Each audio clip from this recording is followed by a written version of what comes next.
আরে পল্টু, কি ব্যাপার, বহুদিন পর। এ বাড়া দুটো আইসক্রিম দে তো, খেয়ে আগে মাথাটা একটু ঠান্ডা করি। যা সেটা চেটা রোদ পড়েছে, একটু ঠান্ডা না খেলে হবে না।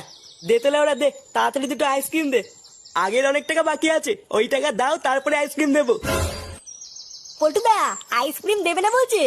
এলে ওরা, এই তোর টাকা বাকি আছে তো কি আছে, আমরা কি তোর টাকা দেবো না নাকি? তুই বোধা দুটো আইসক্রিম দে ঝন্টু, তোর টাকা পল্টুদা দিয়ে দেবে না। আরে না, ওইসব সিন ছাড়ো। বাড়া নাই নাই করে 700 টাকা বাকি আছে, আগে ওই টাকা দেবা, তারপরে মাল দেবো। কি বললি বাঞ্চন, তাহলে তুই আইসক্রিম দিবি না তাই তো? না না, আমি আর ধারে মাল দেবো না, আগে টাকা ছাড়ো, তারপর কথা হবে। পল্টুদা সুরে বাচ্চা সাহস দেখেছো, আমাদেরকে বলছে মাল দেবে না। লেওরা, তাহলে কি দাঁড়ালো, তুই আইসক্রিম দিবি না তাই তো? না, বললাম তো টাকা ছাড়া মাল দেবো না।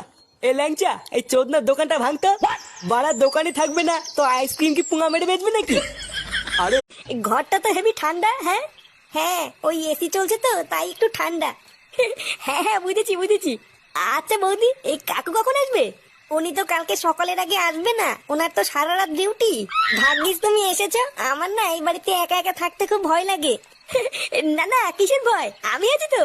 তুমি এখানে বসো, হ্যাঁ আমি এক্ষুনি একটু আসছি। আচ্ছা আচ্ছা, ঠিক আছে ঠিক আছে। বাড়া ভাগ্যিস যেখানে এসেছিলাম, না হলে হয়তো গরমের মধ্যে এখনো গা মারিয়ে শুয়ে থাকতাম। সত্যি ফুটো, তোর কপালটা এত ভালো না যে কি আর বলবো। হ্যাঁ এ কি এই মেয়েছে, বৌদি এইসব কি পড়েছো? ওমা, আমি তো রাত্রেবেলায় এইসব পরেই ঘুমাই। চলো ফুটো, অনেক রাত হয়ে গেছে, শুয়ে পড়ি।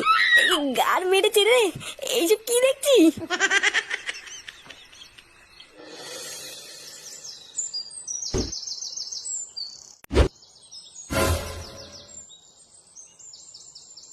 এই দেখো পল্টু, এটাই হচ্ছে আমার বাড়ি। ভাগ্যিস কাজ থেকে বাড়ি ফেরার পথে তোমাদের সাথে রাস্তায় দেখা হয়ে গেল। চলো চলো ভেতরে চলো, একটু এসির তলায় বসে ঠান্ডা হয়ে নেবে, তারপর চাটা খেয়ে বাড়ি যাবে। আচ্ছা আচ্ছা কাকু, চলো।